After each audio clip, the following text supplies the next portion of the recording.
विचारों के, अलग अलग पंथों वाले, अलग अलग पंचायतों के, मैनेजमेंट के, ऑर्गेनाइजेशन के लोग होते हैं, जो सब यहाँ पर देखकर, समझकर और बहुत ही खुश होकर यहाँ से जाते हैं पाकिस्तान से।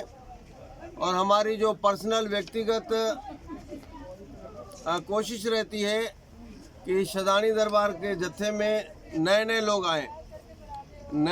लोग आएँ, यहाँ पर देखें कि किसी प्रकार का हिंदुओं के ऊपर या पाठ पूजा के ऊपर कोई पाबंदी नहीं है। सब कुछ खुले रूप से, बहुत ही अमन चैन से यहाँ पर कार्य होते हैं।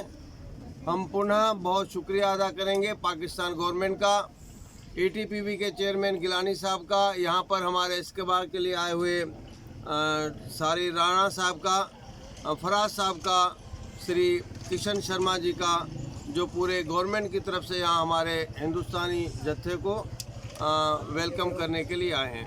धन्यवाद।